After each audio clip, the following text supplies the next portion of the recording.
들어오셨죠? 예, 그렇습니다. 예.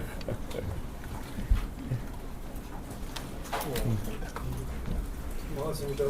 들어오시는데 뭐 불편은 없으셨어요? 뭐 별로 불편함 없었습니다. 뭐 환영하시는 분들이 많아가지고 예, 환영 일파를 들고 이렇게 또 들어오게 됐습니다. 예, 예, 예.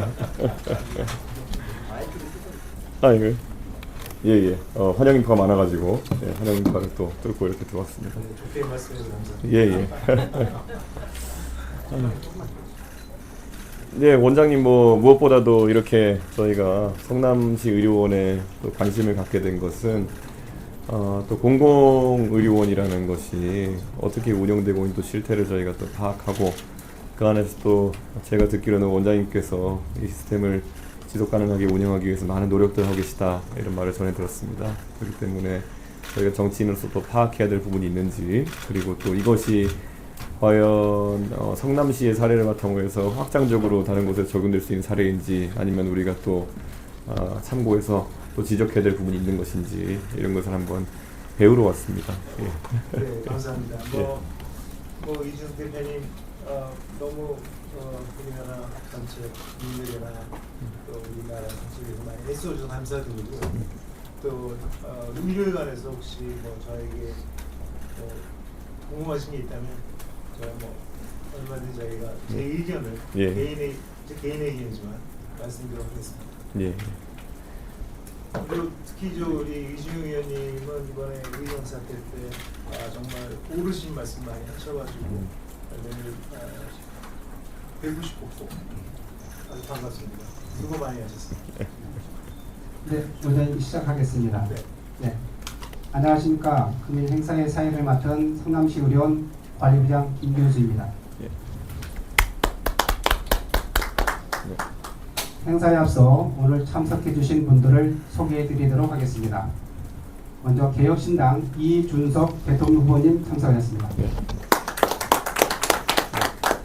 개혁신당 천하람 의원님 참석하셨습니다. 네.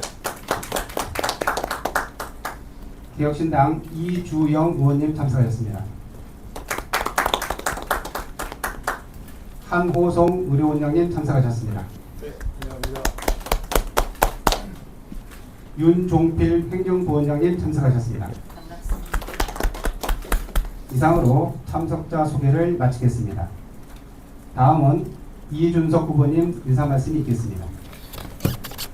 예, 오늘 이렇게 성남시 의료원 와서 저희가 공공의료의 현재 운영 상황과 그리고 그것에 대한 진단을 저희가 좀 하러 왔습니다. 무엇보다도 저희가 전해 듣기로 굉장히 헌신적으로 우리 한호성 원장님 취임 이후에 의료원의 부족한 부분을 또 메우고 환자들이 좋은 진료를 받을 수 있도록 노력하신다 이런 말씀을 들었는데요. 혹시 이런 부분에 어떤 원장님의 헌신적인 노력을 뛰어넘는 구조적인 어떤 문제나 아니면 구조적으로 보완해야 될 부분이 있는지에 대해 가지고 저희가 좀 궁금해하는 지점들이 있습니다. 그래서 그 부분에 대해 가지고 많이 저희가 배우고 가기를 기대하고 무엇보다도 사실 저희는 의료에 있어 가지고 지속 가능성을 굉장히 중요하게 생각합니다. 이것이 어떤 좋은 아이디어나 이런 것이 있으면은 지속 가능한 형태로 구현되어야 되는 것이고 우리나라의 의료 체제가 사실은 민간 의료를 중심으로 해서 건강보험의 당연 지정제를 중심으로 해서 공공성을 띠는 형태로 구성되어 있는 상황에서 공공의료의 역할이 어느 정도까지로 구분되어야 될지 이런 것들을 저희가 좀 파악하고 저희가 정책을 만들어 보고자 하는 생각이 있습니다. 많이 배우겠습니다, 원장님. 네. 네, 다음은 한호승 원장님의 인사 말씀 듣겠습니다. 네, 이준석 대통령 후보님 그 전까지는 대표님이셨는데 대통령 후보님이 되시니까 예. 이 무게가 예. 아주 참 훌륭하시고 예. 우리 천하람 많이 됐습니다. 네. 네, 그리고 이준영 의원님 직접 뵌 적 없지만 제가 이준영 의원님이 이런 어려움, 특히 위전 갈등의 어려움에서 의료를 대표하여서 뿐만이 아니라 진짜 우리가 국민들을 위해서 애쓰신 거 항상 감사하고 생각하고 있습니다. 오늘 이준석 대통령 후보님께서 말씀하신 대로 공공의료 어떻게 하느냐 배우신다고 해서 감사드리고요. 제가 짧게 말씀드리면 의료에 관해서는 저 전문가의 의견을 들었으면 좋겠다 생각합니다. 그래서 전문가의 의견을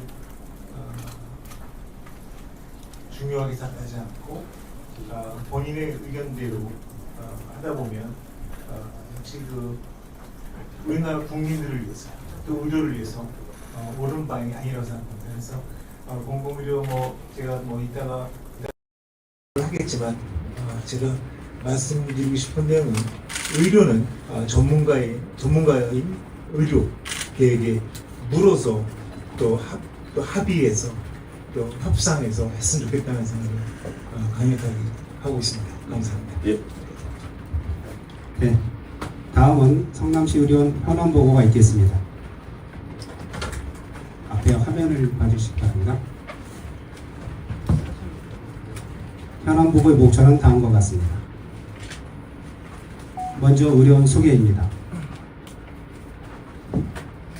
성남시 의료원은 신뢰받는 보건의료 서비스를 제공하여 시민의 건강 증진을 실현하기 위해 설립되었습니다.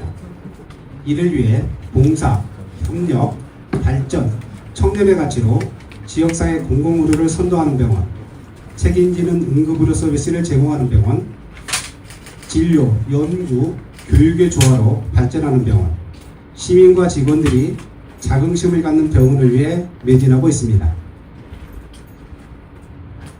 성남시 의료원은 1본부, 4실, 4부, 6센터, 25개 진료과로 구성되어 있습니다. 현재 심장혈관흉부외과, 성형외과, 직업환경의학과를 제외한 22개 진료과가 운영되고 있습니다. 성남시 의료원은 구 성남시청 부지인 수정구 수정로 171번 길 10번지에 대지 면적 24,711제곱미터, 지하 4층, 지상 10층의 규모로 설립되었습니다. 다음은 주요 현황입니다. 성남시 의료원 인력은 1,229명 정원 중 현재 696명이 근무하고 있습니다. 그중 의사직은 57명, 간호직은 298명이 근무하고 있습니다. 병상은 509병상 규모로 건축되었으나 현재는 중환자실을 포함하여 299병상으로 운영되고 있으며 응급실 29병상과 8실의 수술실, 인공신장실 등을 운영하고 있습니다.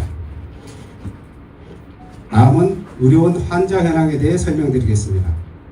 코로나19 환자 진료에 매진했던 2022년을 기점으로 일반 진료 체계 전환이 늦어져 환자가 감소하고 있는 추세를 보이고 있습니다. 다음은 의료원 재무 현황입니다. 앞서 설명드린 바와 같이 환자 수 감소, 가동률이 지속적 감소로 재무 구조도 악화되고 있는 상황입니다.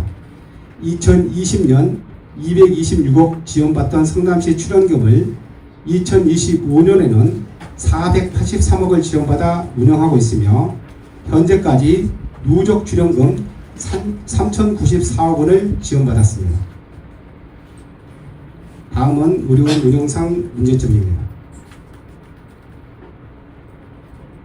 코로나19 이후 의사직 급여 인상에 따라 공공병원의 의사직 채용이 난항을 겪고 있습니다. 이에 따라 필수 진료과의 진료 공백 발생으로 서비스 기능이 저하되며 환자 감소 및 손실 증가 등 궁극적으로는 공공병원의 대외 이미지가 저하되는 악순환이 반복되고 있습니다. 의료원에서는 이를 개선하기에 성과연봉제 시행을 통한 의사직 채용을 실시하여 신규 의사직의 원활한 채용을 도모하고 있습니다. 다만 성남시 의료원 위탁 운영에 대한 결론이 보건복지부에서 늦어지면서 의료원에 관심을 보이는 의사직의 지원율이 떨어지고 있는 현실입니다. 이를 해결하기 위해 의료원 운영 방식에 대한 조속한 결론이 필요합니다. 성남시 의료원은 2024년 9월 한호성 원장님의 취임 이후 일반 진료 활성화와 공공의료 강화를 위해 지속적으로 노력하고 있습니다. 앞으로도 성남시 의료원은 지역 책임 의료기관으로서 지역민들의 건강권 강화를 위해 노력하겠습니다. 경청해 주셔서 감사합니다. 이상으로 발표를 마치겠습니다.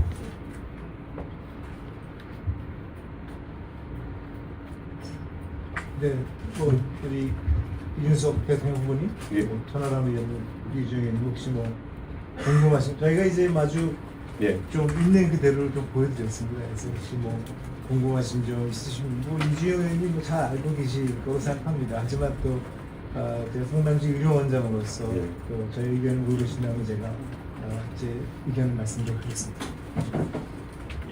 결국에는 지금 의료원이 개원한 지 상당 기간이 지났는데 아직까지 25개 진료 과정에 3군데 정도는 운영이 인력 충원하는 게 어려운 상황인 것으로 지금 보이는데, 이게 아까 뭐 채용의 문제점이라는 걸 말씀하셨지만 구조적으로 이게 해결될 수 있는 문제인지 궁금하거든요. 결국 채용을 위해서 성과 연봉제라든지 이런 것들이 도입되면 실제로 그것이 큰 효과가 있을 것인지, 아니면 그럼에도 또 다른 장애가 있을 걸로 예상되시는지 궁금하거든요. 네, 이제 인력 채용에 있어서는 뭐 여러 가지 문제가 있을 수 예. 있겠습니다. 첫 번째는 일단 의정 갈등으로 1년 반 동안 사실은 의료 체계가 많이 붕괴됐습니다. 그래서 지금 젊은 의사들은 지금 현재 병원을 떠나서 아직 돌아오지 않고 있습니다. 학생들도 의과대 학생 마찬가지로 해서 의료 붕괴가 돼서 현재 많은 병원에서 특히 전공의들이 있는 병원에서는 응급실에 환자를 볼 수 있는 의사가 없기 때문에 응급실에 들어가지 못하고 아마 응급실 밖에서 줄 서서 기다리는 걸로 알고 있습니다. 그러니까 또 다른 병원에서는 또 그런 응급실 의사들을 빼오기 위해서 서로 경쟁적으로 또 이렇게 채용하고 있는 걸로 알고 있습니다. 그건 응급실뿐만 아니라 중환자실, 특히 필수 의료과에 있어서는 그 의정 갈등으로 인해서 저는 의료가 많이 붕괴됐다고 생각합니다. 그래서 이런 문제가 있을 수 있고요. 또 사실은 이제 여기 저희 병원에서 표방하는 거는 응급의학과, 그다음에 중환자 이런 걸 제대로 해서 우리 시민들한테 뭐 이제 아팠을 때 이제 올 수 있게 하고 싶은 그런 건데, 그게 사실 필수 의료, 필수 의료에 대한 그런 정부의 대책이 사실은 저는 바로 되지 않았다고 생각합니다. 그래서 앞으로 필수 의료, 뭐 제 생각도 있지만 필수 의료를 좀 더 했으면 좋겠다는 생각이 들고요. 저희 그렇다면 그 공공의료기관 우리를 포함한 우리나라의 여러 의료원들인데 어떻겠냐. 사실은 쉽지 않습니다. 왜냐하면 특히 이제 우리 국민들은 1시간이면 다 이제 큰 병원으로 갈 수 있는 그런 웬만하면 바로 옆에 1시간 이내에 큰 대학병원들이 다 있습니다. 그래서 의료원을 찾는 그런 분들이 사실은 예를 들어서 뭐 큰 중환병이 아니라 간단한 병원 의료원을 가지만 아무래도 중환병원 중환병원 그 옆에 있는 지역에 있는 큰 대학병원을 가거나 또 그쪽에 있는 사람, 또 서울에 있는 큰 병원 오는 그런 시기의 시스템이 되어 있습니다. 그래서 제 생각에는 그런 어려움을 사실 공공의료가 다 갖고 있다고 생각합니다. 그래서 공공의료만으로서 사실 의료를 해결하기는 어렵다고 생각합니다. 그래서 대학병원은 대학병원 나름대로 또 4차 병원이라고 이제 표방하고 있지만 큰 병원 나름대로 잘할 수 있게 하고, 공공의료는 공공성을 갖는 또 지역 주민들을 위한 그런 병원으로 잘할 수 있게 도와줘야 된다고 생각합니다. 그러니까 의료 인력에 대해서 뽑는 거 쉽지 않지만 어쨌든 저희들로서는 노력을 할 거지만 어쨌든 이게 공공의료가 우리나라 의료를 전체 해결한다 그런 생각은 아니고요. 공공의료는 우리 지역 주민들을 위한, 우리 특히 성남시와 성남 시민들을 위한 그런 하나의 아주 안전판이 돼야 된다고 생각하고, 또 큰 병원대로 우리 또 잘할 수 있는 그런 대학병원에서 해야 된다는 게 역할이 전 나눠져야 된다고 생각합니다. 사실 이제 의료원의 규모를 500배도 이렇게 설정했을 때는 어느 정도 수요 예측이나 이런 것도 있었을 거라고 보이는데 지금 가동률이 그에 미치지 못하는 부분이 있다는 것은 아까 원장님 말씀하신 것처럼 주변의 다른 병원들이 주는 공급에 대해 가지고 이 의료원이 비교 우위를 아직까지 가지기 좀 어렵다는 상황일 것 같은데 인력 수급 문제를 제외하면은 다른 특정한 요소가 있을까요? 네, 지금 윤석열 대통령께서 정확하게 말씀하셨는데 저희는 주위에 분당 서울대병원도 있고 또 대학병원도 있습니다. 그러다 보니까 지역 주민들이 가고 싶어하는 병원들은 이제 대학병원일 수 있습니다. 그래서 그런 것 때문에 저희가 그 대학병원보다 좀 더 좋은 의료 서비스를 제공한다면 모를까. 그렇지 않으면 아무래도 의료 수준에서는 저희들은 다른 대학병원 따라가기 쉽지는 않은 그런 상황입니다. 그래서 말씀드리겠습니다. 예를 들어 완전히 그러면 의료 소비자 입장에서 아니면 환자 입장에서 그냥 저희가 얘기했을 때 뭐 당연히 원장님도 익숙하실 분당 서울대병원과 성남시 의료원의 동일한 어떤 처치나 진료를 받았을 때 의료비 차원에서의 이득이나 이런 점은 어떤 부분이 있을까요? 글쎄요, 또 사실 분당 서울대병원도 어떻게 해서 공공병원이긴 합니다. 영리를 하는 병원이 아니고 성남시 의료원도 또 공공병원이기도 합니다. 그래서 병원비로 한다면 저희도 사실 뭐 최저라고 할 수 있고 분당 서울의료원 제가 얼마 전까지 분당 서울이 없었으니까 거기도 사실은 최저가라 생각합니다. 단지 이제 말씀드린 분당 서울대병원은 성남시에 있고 성남 시민의 자랑이긴 한데 사실은 전 국민이 치료받고 싶어하는 병원입니다. 그래서 분당 서울대병원 그 커패시티라고 얘기했잖아요. 그 능력이 한계가 있기 때문에 모든 사람들이 이제 다 거기서 진료받을 수가 없죠. 그런 경우에 이제 성남시 의료원은 사실은 늘 24시간 열려 있습니다. 그러니까 이제 분당 서울대병원에서 혹시 너무 시간이 많이 걸리거나 응급한 환자들은 아까 말씀드렸지만 응급실, 그다음에 중환자실을 통해서 저희들이 빨리빨리 신속하게 치료할 수 있는데 저희가 장점이 있다고 생각합니다. 근데 어쨌든 그럼에도 불구하고 인력난이 어렵기 때문에 저희는 저희들 나름대로 열심히 해야 되겠다 그런 생각하고 있습니다. 사실 그래서 저는 뭐 원장님께서도 방금 말씀하신 대로 얼마 전까지 분당 서울대병원에 계시다가 또 이렇게 큰 역할을 맡으셨는데 뭐 맡아 보시니까 본인이 맡으셨을 때와 지금의 어쨌든 비전에 있어서 조금 차이가 생기신 건지 좀 궁금하거든요. 맡을 때 내가 갖고 있던 포부나 아니면은 이것이 가능하겠다라고 했던 지점과 실제장의 운영성의 지금 어려움이나 괴리가 좀 있을까요? 사실은 뭐 제가 이 병원에 원장으로 온 게 9월 달인데 그때 마음과 지금 마음이 사실 같습니다. 그래서 뭐 저는 성남 시민을 위해서 가장 좋은 의료 서비스, 그다음에 성남 시민에게 사랑받는 병원, 그리고 직원들이 행복한 병원이라고 했는데 지금 마찬가지입니다. 제가 이제 병원장을 일하다 보니까 몇 가지 저희들이 좀 노력해야 될 부분들이 있었다고 생각이 됩니다. 지금도 하고 있고요. 근데 이제 제가 개인적으로 그것이 어렵다 이런 생각을 하지는 않습니다. 근데 단지 아까 말씀드렸지만 우리나라 의료가 공공의료만으로 할 수 있는 건 아니고 사실은 대학병원은 대학병의 역할, 공공의료는 공공의료 역할을 잘 하게 해주는 게 필요하다고 생각합니다. 그래서 뭐 지난 우리가 잘한 얘기에 대해서 좀 저희들이 송구스럽지만 저희들이 그 코로나 때 수많은 환자들 저희가 살려서 내보냈다 이런 것들은 물론 분당 서울대병원에 있을 때도 했지만 공공의료는 그런 데 있어서 좀 더 잘할 수 있지 않나. 특히 위기가 왔을 때 잘할 수 있지. 그래서 이렇게 400억 적자 또 480억 적자인데 어쨌든 좀 너그럽게 봐주셨으면.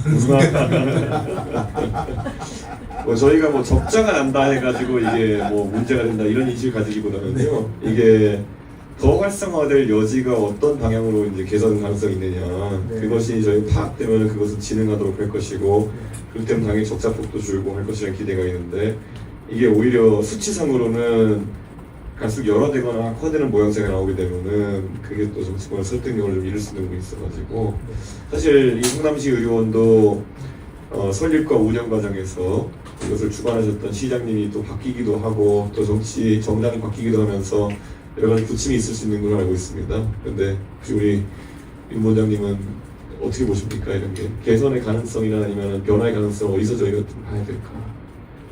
네. 원장님께서 지금 말씀하신 게 가장 기본입니다. 네. 기본적인 거고 공공은 이제 전체를 다 수용할 수는 없습니다. 그러니까 대학병원은 대학병원대로의 그게 있지만 공공은 우리가 공공성 플러스 또 일반 환자분들도 보는데 그분들이 대학병원은 지금도 예약이 많이 어렵습니다. 그리고 저희 병원 같은 경우는 예약이 쉽고 또 시간을 많이 할애해서 이렇게 하니까 지금 계속 늘고 있는 중에 있습니다. 원장님 오셔가지고. 그래서 공공과 그걸 좀 구분하면서 제대로 나가면 시너지 효과가 더 배가 되지 않을까 합니다. 최근에 있었던 위탁 운영에 대한 움직임은 저희가 어떻게 이해하면 될까요? 제가 저희 저 개혁신당 당원이 아니어서 죄송합니다. 예. 근데 이제 저희 그 병원은 예. 사실은 신당 시장이 많이 도와주시고 계시고 전폭적으로 지지해 주시지만 병원은 사실 시민을 위한 병원이라고 생각합니다. 그래서 저는 나이가 시민만 보고 가면 된다고 생각하고요. 어쨌든 저희가 바라는 거는 아까도 말씀드렸지만 첫 번째는 저희들이 그 의료 정책 이준석 대통령이 많이 하고 계셔서 항상 감사드리지만 의료 정책은 전문가 특히 커먼 센스 상식적인 그런 대다수 의료인들이 지지하고 있는 그런 의료 단체와 협상, 긴밀히 협상해서 총화했으면 좋겠다 그런 생각을 하고 있고 개인이 이렇게 하자 저렇게 하자 하지 않았으면 좋겠다는 생각이 듭니다. 두 번째로는 의료업에 대해서 조금만 더 역지사지해서 생각해 주면 좋겠다는 생각입니다. 의료인이라는 것은 그 같은 첫 번째랑 같은 맥락이지만 환자가 아플 때는 낮과 밤을 가리지 않습니다. 낮에도 아프고 밤에도 아픕니다. 그래서 여기 있는 많은 분들이 낮에 일하시는 분들이지만 또 요새 슈퍼마켓도 주로 낮에 편의점 정도 낮에만 하죠. 근데 의료인은 낮과 밤을 새서 해야 되는 입장입니다. 그래서 그런 의료인의 그런 희생 하에 우리나라 국민들이 편안하게 또 건강하게 지내고 있는데 이렇게 의료인이 희생을 하고 있는데도 불구하고 이렇게 하자 저렇게 하자를 의료인과 협상하지 않았으면 좋겠고 의료인에 대한 존중이 저는 필요하다고 생각합니다. 그래서 이준석 대통령 후보님 감사드리고요. 어쨌든 아까 말씀하신 대로 이게 각 병원마다 틀리다고 생각합니다. 저는 리더가 중요하다고 생각합니다. 그래서 이번에 훌륭한 우리나라의 지도자를 뽑는 날이 좀 남지 않았지만 병원도 같다고 생각합니다. 물론 공공병원에 어려움이 있죠. 아까도 말씀드렸지만 아무래도 의료 수준이 대학병원만큼 되기 쉽지 않고 근데 그런 것들을 이제 극복하기 위해서 대학병원과 협력이 필요하다는 겁니다. 아까 위탁 말씀하셨는데 저희가 위탁을 해야 된다 말아야 된다 제가 얘기하기가 어렵습니다. 그건 아무래도 여러 가지 정치적인 하지만 저는 대학병원과의 협력이 필요하고 또 아까 말씀드린 그 내용 중에 하나입니다. 저희들은 밤을 새서 일해야 되는데 여기 있는 선생님 60분이 사실 어떨 때는 밤을 새서 일할 수도 있지만 매일 그렇게 할 수는 없는 겁니다. 그럴 때 만약에 대학병원과 좀 더 관계가 좀 긴밀하다면 대학병원에 있는 전공의들이 여기 와서 같이 도와서 협력해서 만약에 이제 환자들을 밤새고 돌보고 한다면 좀 더 우리가 어려운 환자들을 빨리빨리 치료할 수 있는 그런 시스템을 만들 수 있을 겁니다. 그래서 아까 좋은 리더 말씀드렸는데 병원도 좋은 리더가 필요하다고 생각합니다. 그래서 좋은 병원을 만들기 위해서 잘 노력하고 직원들과 화합한다면 아까 말씀드렸듯이 뭐 그것이 미탁이 되느냐 안 되느냐 떠나서 전공의들과 또 대학과의 협력을 통해서 시민들한테 좋은 그런 의료를 제공할 수 있는 그런 시스템을 만드는 게 또 저희들 목표입니다. 무슨 뭐 이탁에 대한 얘기는 아니고요.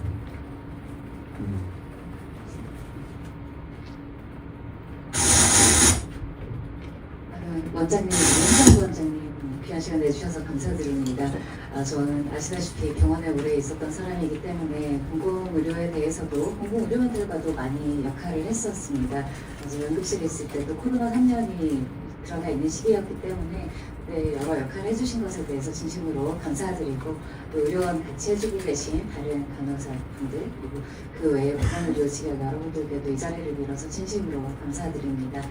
다만 우리나라가 공공의료원을 운영함에 있어서 우리나라는 모든 요양기관들이 당연지정제로 국가에 종속되어 있고 그리고 모든 국민들이 전국민 건강보험으로 단일화된 체제에 들어와 있는 상태에서 우리가 민간의료와 공공의료를 어떤 방식으로 구분할 것인가 하는 논의가 아직도 없는 것 같습니다. 그래서 이 성남시 의료원으로 대표되는 공공의료원의 문제는 의료원을 만드는 것 자체는 어떠한 정치인의 치적이 될 수 있겠지만 그것을 어떤 방식으로 실제 구현하고 그것이 시민에 와닿게 하는지는 디테일에 있다고 생각을 합니다. 그런데 말씀하셨지만 물론 현실적으로 이게 주변의 민간병원과 협조할 수밖에 없는 부분은 있겠습니다만 분당서울대병원이나 뭐 차병원이나 이쪽에서 밀려나오는 환자들을 우리가 좀 더 빨리 받을 수 있다는 정도로는 저는 공공의료의 우위를 점하기는 불가능하다고 생각합니다. 공공의료는 공공의료로서의 분명한 역할을 콘텐츠로서 가지고 가야 하는 것인데 지금 우리나라는 경제적으로 어려운 분들은 의료급여로서 어느 정도는 안전망을 가지고 계신 상태이고 또 질병적으로는 산정특례를 통해서 어느 정도의 혜택을 보고 계시기 때문에 실제로 재난적 의료비가 발생하고 있다고 보기는 어렵고 실제로는 분당서울대병원과 성남시 의료원의 가격 격차가 크지 않다고 하셨기 때문에 그 부분에서 의료원이 가격 경쟁력으로 싸우겠다는 것은 사실은 질적인 부분은 어느 정도 내려놓겠다는 뜻이기 때문에 우리나라가 앞으로 공공의료를 더 튼튼하게 확충하자는 면에 있어서는 사실 저는 좋은 방식이라고 보기에는 장기적으로는 조금 부족함이 있지 않나 하는 아쉬움이 있습니다. 그렇기 때문에 우리는 공공의료라는 것을 말함에 있어서 그렇다면 공공의료가 대한민국 의료 생태계에서 과연 어떤 의미로 분명하게 사용되고 있는가, 어떤 내용의 의료를 어떤 대상에게 주는 것이 공공의료인가를 먼저 분명히 해야 할 필요가 있다고 생각합니다. 그래서 우리가 앞으로 공공의료를 확충하고 전국에 있는 의료원들이 본연의 역할을 하기 위해서는 의료원 특유의 역할, 즉 현재 민간의료로 산정특례로도 의료급여로도 커버되지 않는 정말로 취약한 계층의 의료를 책임지고 또 지역사회를 책임지는 의료원으로서 지역사회에 발생하는 감염병 혹은 보건의료 이슈에 대해서 가장 선제적으로 파악하고 또 대처를 하고 또 이를테면 계절적으로 발생하는 것들이 있습니다. 계절적으로 중환자실이 수요가 부족하다던가 응급실이 수요가 부족하다던가 혹은 어떠한 팬데믹이 생겼다던가 하는 경우에 있어서 공공의료원이 민간이 더 이상 할 수 없는 상황에 처했을 때 히어로처럼 나타나야지 민간을 다 채우고 떨어지는 그런 환자들을 받겠다는 것은 앞으로 공공의료가 나가야 될 길은 아니라고 생각을 하고요. 그렇기 때문에 그런 부분에서 공공의료가 지역사회에서 선도적으로 우리는 이러한 특화된 콘텐츠가 있다는 것을 먼저 이야기를 하고 거기에 또 매진할 수 있는 의사를 포함한 모든 보건의료 인력이 있어야 할 것이라고 생각을 합니다. 또 두 번째는 이것이 어느 정도는 특성화될 필요가 있는데 내용적으로 화상이라던가 특수재활이라던가 이런 부분은 워낙 수가가 낮게 책정이 되어 있고 또 여러 위험이 있기 때문에 민간에서 접근하기 어려운 부분들이 있습니다. 그런 부분들을 의료원 차원에서 또 특화를 시켜서 지역에 특화한다면 그 부분에 있어서는 물론 이것은 정부의 도움이 필요합니다. 거기에 충분한 수가를 책정해야 하고 의료원이 유지 가능하도록 공공의료라는 영역에 정부가 재정을 투입하는 부분이 분명히 앞으로는 강화되어야 합니다. 그렇기 때문에 저희는 민간의료는 민간의료답게, 공공의료는 공공의료답게, 그래서 공공의료, 특히 성남시 의료원이 성남시의 자랑이 되는 것이 의료원이 사는 길이다, 이렇게 생각을 하고, 민간과의 교류는 오히려 성남시 그리고 경기도의 보건의료, 예방의학적으로 함께 연구한다거나 혹은 서로에게 취약한 부분을 전원이나 협진의 형태로 함께 가야지 어느 쪽이 우위에 있는 형태는 앞으로는 아니었으면 좋겠고, 저는 그런 방향으로 성남시 의료원이 더욱더 그 가치와 명예를 높이는 방향으로 돕고 싶습니다. 앞으로도 많이 여쭙고 함께 했으면 좋겠습니다. 제가 궁금한 거는 의사 외에 또 다른 보건의료 직역들이 있을 텐데 그분들이 실제로 일을 하실 때 어려움이 있는 부분들이 어떤 부분이시고, 또 그것이 다른 민간 병원들과의 차이점이 어떤 부분에서 있는지, 그래서 이것이 의사만의 문제가 아니라 그 외의 간호사분들도 마찬가지고 또 공공의료원에 이제 일하시는 것으로 인해서 발생하는 어려움들이 있을 것이거든요. 그래서 이런 전체적인 부분에 대해서 꼭 의사직역뿐만이 아니라 좀 넓은 관점에서 조언을 주시면 저희가 충분히 반영을 해볼 수 있도록 하겠습니다. 저한테 질문하신 거 아니시죠? 예, 저도 이게 그 아까 원장님 말씀하셨던 것 중에 의료인, 그 전문가의 목소리를 들어야 된다라는 말씀 저희 적극 공감합니다. 사실 윤석열 전 대통령의 의료 대란이라고 하는 것이 저는 지나친 무계획적인 낙관론에서 비롯된 거 아닌가. 요새 이준석 대통령 후보께서도 낙수 의사론이냐 이런 식으로 표현을 하시는데, 그냥 의사 수만 늘리면 우리 의료에 있는 많은 문제들이 저절로 해결될 것처럼 접근했던 것은 저는 대단히 틀린 접근이었다라고 생각합니다. 저는 동시에 공공의료를 굉장히 또 근거 없는 낙관론을 가지고 유토피아적인 관점으로 공공의료원을 국가재정을 투입해서 많이 만들기만 하면 대한민국의 의료 서비스가 좋아질 것이다 라고 하는 것 역시 어쩌면 지나친 근거 없는 낙관, 어쩌면 망상에 가까운 걸지도 모르겠다라는 생각을 합니다. 왜냐하면 지금 우리 성남의료원 같은 경우에 여러 지역에 있는 의료원 중에 사실 저는 그 형편이 나쁘지 않은 의료원이거든요. 그러니까 수도권에 위치해 있고 재정 투입도 많이 되고 이미 3천억 이상, 연간 480억 이상 이 투입될 정도이고, 사실 더 지역으로 내려가면 의사 선생님 구하기가 더 어려워지고 있는 상황임에도 불구하고 지금 성남의료원조차도 의사 정원을 상당 부분 30% 이상 못 채우고 있는 그런 상황 아니겠습니까? 그러니까 이런 상황에서 우리가 무작정 재정을 투입해서 공공의료원을 늘리겠다라고 했을 때 제가 걱정되는 거는 의사 구하기가 더 어려워지고 이미 존재하는 여러 공공의료원들에게 악영향을 미칠 수 있어서 정말 진료실이 비어있고 의사실이 비어있는 빌공짜 공공의료원이 되는 것 아닌가 하는 우려를 가지고 있습니다. 또 방금 이주영 의원님 말씀하신 것처럼 특성화가 되지 않는다라고 하면은 결국 병상과 베드도 비는, 병상이 베드죠. 네. 병상과 입원실도 비는 어떤 그런 악순환이 되고 또 계속 재정을 투입해가지고 결국 그걸 메꿔야 되고 민간 병원이 할 수 있는 걸 똑같이 따라가려고 하다가 또 계속해서 그 따라잡지는 못하고 지출만 늘어나는 그런 악순환이 저는 우려가 많이 되는데, 그래서 뭐 원장님께서는 이런 공공의료원을 더 많이 늘려야 된다 이런 주장에 대해 가지고는 좀 어떻게 보시는지 한번 견해를 여쭙고 싶습니다. 질문에도 대답하기 좀 어렵습니다. 아니 편하게 하셔도 네, 왜냐면 이제 그거 얘기하시는 분도 있고 해가지고 그 대답은 제가 좀 피해 가도록 하고요. 아까 우리 이주영 의원님 말씀하신 부분에 공감하는 부분도 있고 또 공감하지 않는 부분도 있습니다.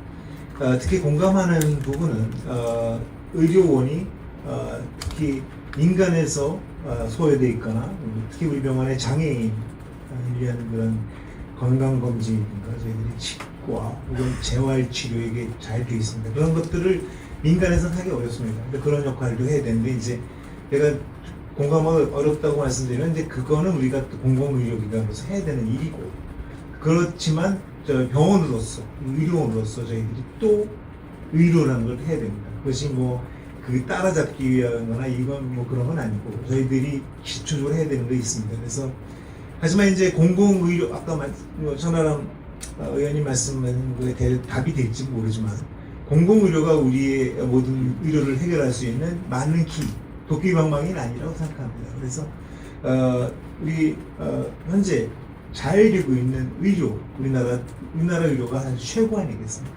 잘 되고 있는 의료를 잘 하게 놔두고 또 공공의료에 문제가 있다면 그 공공의료에 대해서 따로 떼서 이게 왜 문제가 됐냐를 따져서 그거를 잘 서포트하고 아까 정부가 서포트하고 이런 쪽으로 가야 되는 거지.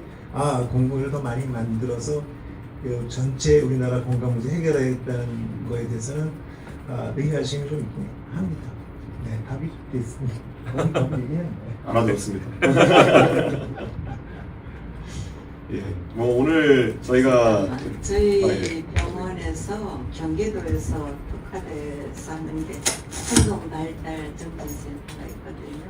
그 부분에 대해서는 이제 자폐 애들이나 뭐 부모들이 굉장히 저희 병원을 선호하면서 많이 호응하고 있습니다. 그럼 공공 분야 아까 원장님 말씀하신 재활이나 뭐 이런 부분은 그대로 하면서 또 일반 부분도 하고 있으니까 차츰차츰 저희들도 이렇게 영역을 넓혀 나가면서 또 그렇게 하고 있습니다. 알고 계시겠지만 예, 오늘 저희가 뭐 궁금한 것들 또 그리고 공공병원의 지속 가능성이라는 것에 대해 가지고 공공의료의 또 그리고 발전 방향 등에 대해서 저희가 직접 여쭙고 싶은 분들이 있었는데 오늘 많이 해소된 것 같습니다. 그래서 우리 원장님 감사하고 저희가 또 앞으로 공공의료에 관해 가지고 좀 뭐 모르는 게 있을 때 전문가에게 말씀해달라고 하는 그 말씀을 상기하면서 외람되지만 제가 이게 전문가를 봤을 때 당연히 이제 원장님으로서의 전문가로서의 그걸 저희가 신뢰하기 때문에 여기 와서 이렇게 말씀드렸지만은 공공의료에 대해 가지고는 의료계 내에서도 굉장히 시각이 좀 다른 시각들이 있습니다. 그래서 저희가 직접 그래서 그런 것들만 듣기보다는 직접 와서 원장님 말씀을 좀 들어봐야겠다 이렇게 해서 저희가 오게 됐던 것이고요. 앞으로도 많이 배우겠습니다. 감사합니다. 예. 네, 이상으로 성남시의료원 방문 행사를 마치고 라운딩을 진행하겠습니다. 직원 안내에 맞춰 이동하여 주시기 바랍니다. 예. 네, 이상입니다. 너무 앞으로 들어가셨어요. 저번에 보니까 이렇게 지금 비어 있습니다. 이렇게 네네. 가면 이건 다가구 방문이 아니겠지? 갑자기 아무도 앞으로 없는 들어가는 거. 이거는 아무도 완전 새 거네. 예, 아직 뜯지도 않고 몇 년 된 겁니까 이 상태로? 5년 됐습니다. 5년 동안 이렇게 나올 수도 있어요 지금. 저희가 어쨌든 2층은 저희가 정신과 병동으로 운영 계획을 가지고 있었습니다. 근데 2층이요, 실제- 지금? 네, 그렇습니다. 근데 실제로 일반 병동 운영 자체가 조금 가동률이 떨어지다 보니까 아직 정신과 병동 오픈을 하지 못하고 있는 상황이고 저희가 최근에 정신과 의사분들 두 분이 입사를 하시고 이번 한 달을 받으려고 계획하고 있는 상황입니다. 그럼 정신건강과는 운영하려고 그러면 선생님 말고 또 어떤 요소들이 필요할까요? 여기? 기본적으로 치료사 그리고 네. 간호사 분들이 추가적으로 더 배정이 돼야 되는 상황이다 보니까 네. 인력에 대한 비용도 그리고 관리 운영비에 대한 부분도 늘어나야 되는 상황에서 실제로 저희가 운영을 늦출 수밖에 없었던 게 일반 병동 운영에 대한 부분이 있다 보니까 그렇습니다. 예. 시민들 사이에는 근데 이런 정신과 병동 운영에 대한 수요가 있는 건 좀 있다고 보는 거죠. 저희가 그 정신과 환자 관련된 부분은 아니지만 네. 저희가 응급실을 통해서 정주행이라고 해서 주치자에 대한 응급 서비스를 제공하고 있습니다. 예, 그런 부분에서 정신과 환자들 조금 수용을 말씀하시는 부분이 있긴 하지만 네. 그 부분들은 저희가 조금 타층적으로 우선 증가해 좀, 갈 예. 예정. 예. 네. 아이고 이거는 완전 새거라 가지고 이건 처음에 오픈할 때 500 구병상 그걸 네. 할 때는 뭐 모든 과를 다 수용하는 걸로 했지만 네. 이제는 이제 단계적으로 예, 예. 이렇게 오픈할 그런 쪽에 있어요. 돈 많은 성남도 이런데 다 비슷한 상황인 거죠. 네네, 여기가 정신과 병동이 지금 지금 비어 있는 상황입니다. 다 비슷한 상황이고. 네. 동일합니다. 이제 저 안쪽도 마찬가지입니다. 네. 서울은 그 공공의료 기관만 한 10군데가 넘습니다. 그 다 나눠주다 보면 실제로 해당 기관에 가는 실제 배분되는 금액은 훨씬 저희보다 적죠. 그리고 결국은 그게 의료 수익으로 다 커버가 되는 입장인데 저희는 그 의료 수익으로 커버가 안 되기 때문에 의료 외 수익인 출연금으로 해서 저희들이 지원을 받고 있고 운영을 하고 있는 상황입니다. 조심하세요. 네, 봤어요. 지금 근데 여기서 보면은 좀 상대적으로 고수가의 진료나 이런 것들이 더 가능해져야 되는 것 같아요. 그래서 이제 결국은 환자 진료군이 상향돼야 되거든요. 그러니까요. 결국은 중환자를 가능한 한 많이 볼 수 있는 시스템으로 가야 되고 그렇게 하면서 응급실과 우리 중환자실이 좀 더 강화되면 실질적으로는 그런 어떤 환자도 커버되면서 의료의 수익에도 어떤 시너지 효과를 낼 수 있습니다. 지금 방송에서 장기성 모르겠죠? 네네. 장기성은 어느 정도 가동 되겠죠? 저희 장례식장은 총 9시를 가지고 있는데 굉장히 활성화되어 있어요. 거의 가동률은 거의 한 80에서 90 이상이 유지가 되고 있습니다. 근데 그것도 비용이 낮게 책정되죠? 가능하나. 저희들이 이제 평균으로 잡아서 지역이나 전체 공공의료기관들을 전체 합쳐서 하기 때문에 또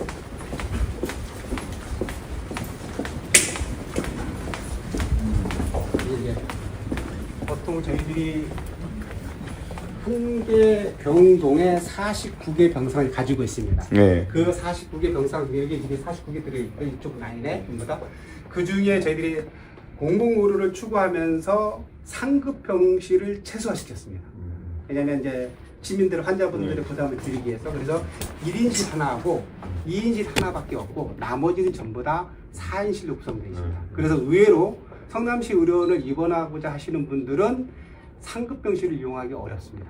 오히려 선호하는데 오히려 내는 게 어렵다는 거예요. 그래서 저희들이 그런 측면에서 처음에 설계할 때부터 공공의료를 추구하려고 하면서 기본 설계를 했다는 게 이제 성남시 의료의 특징이라고 할 수 있습니다. 그러니까 취지는 좋아도 이게 그래도 좀 시장성에 맞게 이게 해야 좀 적자폭이 줄어들지 않겠습니까? 그게 원인이 결국은 저희들이 오픈하기도 전에 코로나가 발생이 되면서 일반 진료가 일부 병역을 했지만 그거를 지금 코로나가 막상 끝나고 나서는 그걸 따라가지 못하고 있는 거고요. 전체 공공의료기관들이 코로나를 통해서 했던 것이 지금 병상의 50% 수밖에 안 왔습니다. 코로나 이전에. 다른 타 지방 의료원들도. 그만큼 공공의료를 했던 사람들이 그때 당시에는 국가적으로 전체적으로 했지만 그 회복되는 과정의 시기가 있기 때문에 그만큼 어렵다는 얘기가 대변할 수 있는 얘기.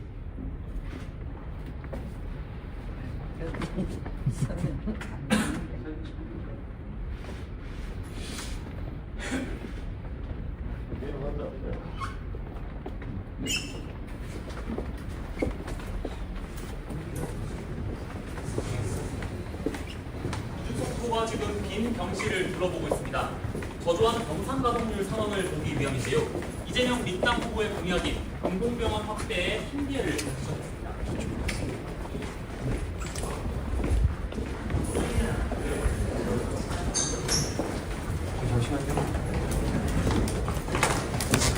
이제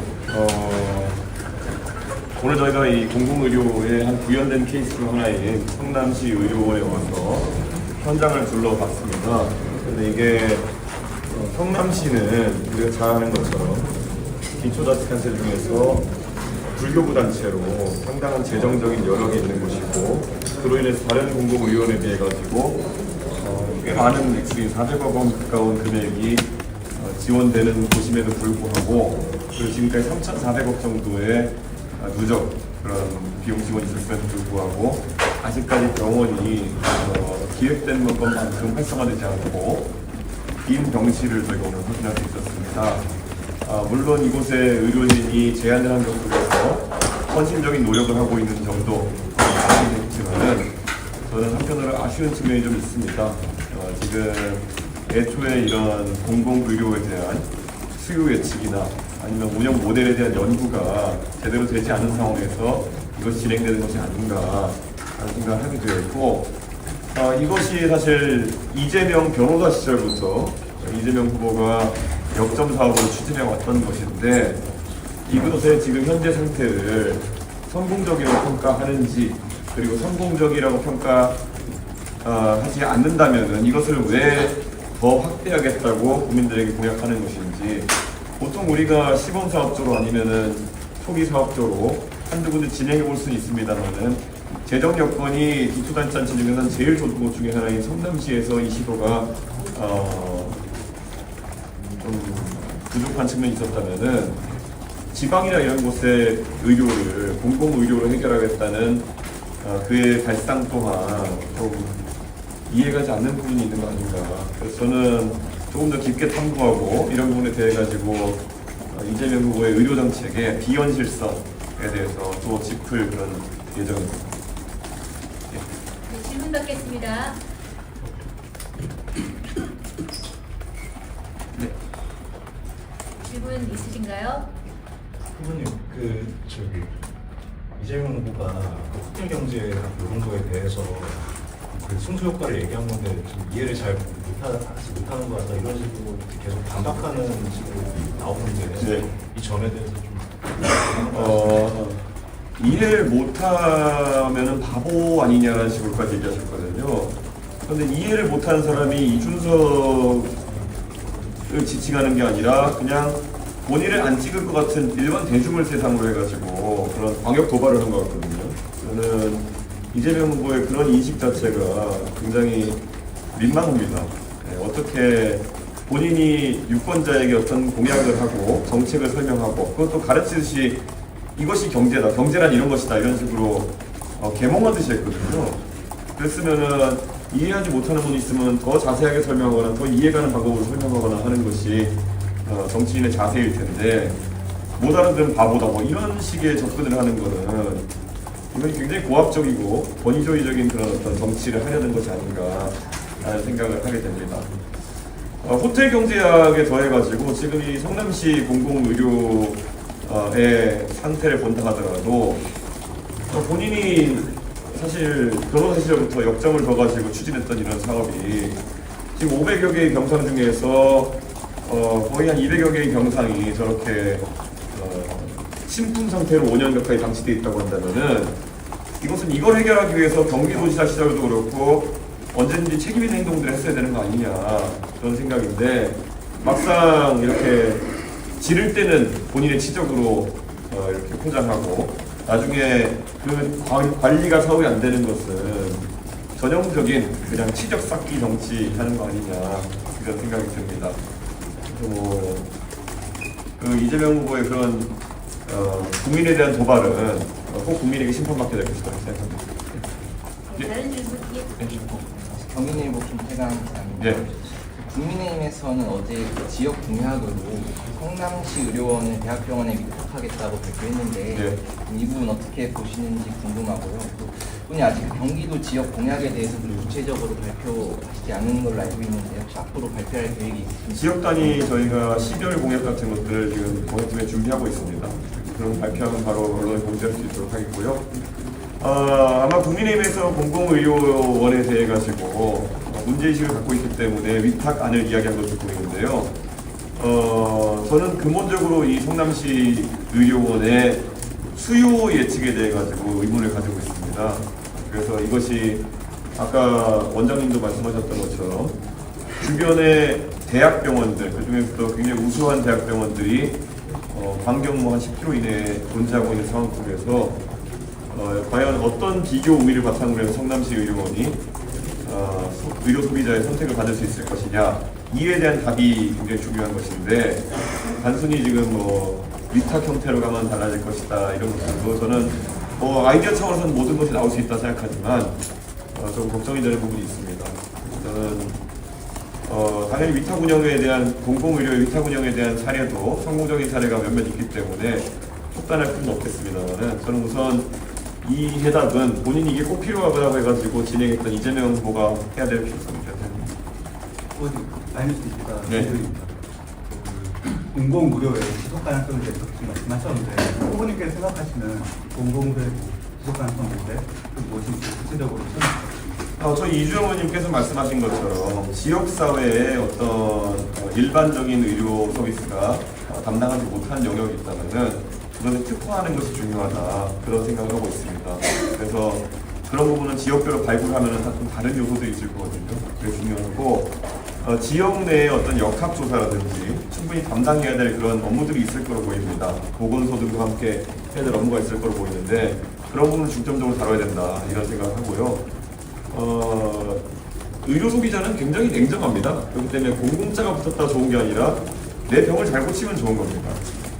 결국엔 공공의료의 질을 확보하기 위한 노력이 있어서도 충분히 고민해야 되는데 그렇게 하기에는 또 그럼 공공의료원이 특별히 존재할 이유가 뭐냐라는 근본적인 질문에 당면하게 됩니다.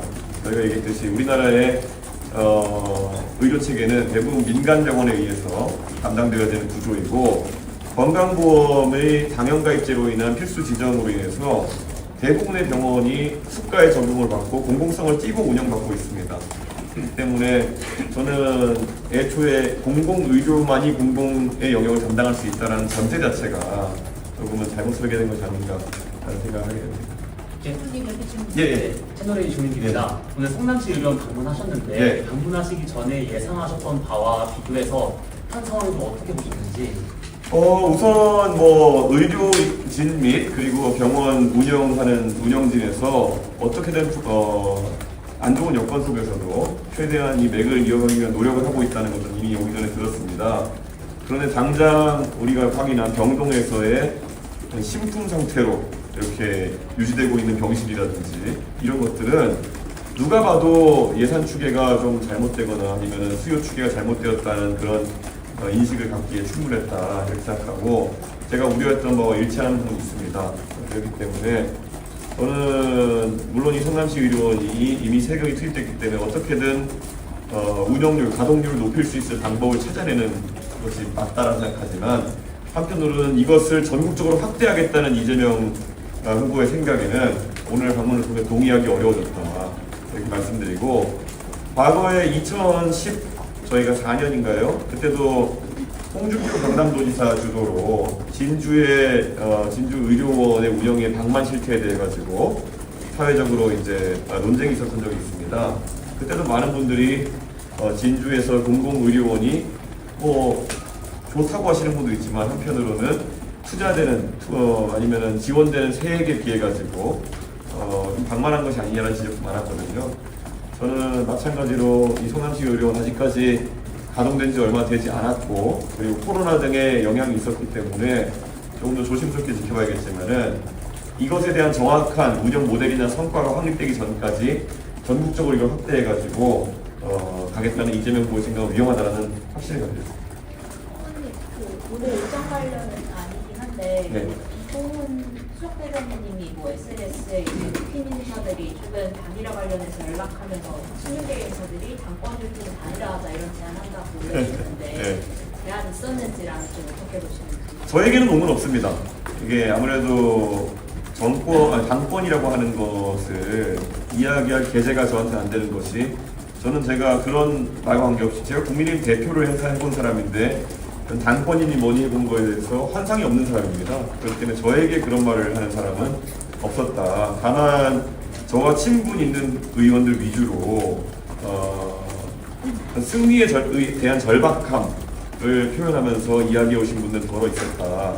이렇게 말씀드리는데 저는 거기에 대해서 완강하게 저는 단일화에는 전혀 관심이 없고 지금 생각하시는 그런 방식으로는 승리할 방법이 없다라고 단호하게 배출했습니다. 네, 중앙일보 전차일보입니다. 그래서 국민의힘이 지금 단일화 TF도 만든다는 얘기가 나왔는데 그런 노력들 좀 어떻게 보세요? 제가 이제 단일화 앵무새들이라고 계속 얘기하는데 이게 제가 이제 참 황당한 선거인데 한쪽에서는 계속 단일화하자고 그러고 있고 한쪽에서는 뭐 말만 하면 극단적인 소리 하지 말라 그러고 도대체 뭐 이런 황당한 선거가 다 있습니까? 공약 검증을 하려고 했더니 본인이 한 얘기를 다시 얘기해도 극단적인 얘기라고 하지 않나. 한쪽에서는 단일화 무쇠처럼 왜 나서 싫다는데도 계속 스토킹하지 않나. 저는 이 중차대한 대한민국 위기 속에서 정상적인 선거가 치러졌으면 좋겠다. 그런 생각을 하고 있습니다. 네, 한 분 더 받겠습니다. 오늘 보신 내용 토대로 투표에서 좀 지적을 하실 건가요? 제가 사실 지난 TV 토론 1차 토론 때도 준비한 내용이 많았는데 이재명 후보가 워낙 매너가 안 좋은 방식으로 토론에 임해서 좀 뭐라 해야 될까요? 그냥 무격자식만 자꾸 넘어가려는 모습이 보여가지고 안타까웠는데 이번엔 당연히 이런 공공의료에 대한 이재명 후보의 잘못된 현실인식에 대해 가지고는 지적할 준비가 되어 있습니다. 그런데 이제 또 이재명 후보의 그 괴짜 경제학과 그리고 왜곡된 그런 정책 의식이 워낙 버라이어티해가지고 제가 여기까지 올 수 있을지 아닐지는 약간 궁금합니다. 네. 이미 사실 호텔 경제학 이런 것도 하루짜리인데 이재명 후보가 작정하고 지금 일을 키워가지고 아집을 부리고 있지 않습니까 지금? 이게 어디까지 이런 식으로 아집의 정치를 할지 차라리 이거 하나로 백두들겨 맞는 게 맞다고 생각하는 건지 모르겠지만은 정치를 저런 식으로 외골수로 운영하는 사람 제가 한 사람 아는데요. 네, 그 사람 정치 진짜 못하고 나중에 탄핵까지 당하던데 저는 이재명 후보에게 뭔가 기시감을 좀 약간 느낀다. 왜 국민에게 솔직해지지 못하고 자신의 생각을 수정할 생각을 못하느냐 이렇게 생각합니다. 기자쇼 이렇게 마무리할까요? 네. 네. 네. 고맙습니다. 감사합니다.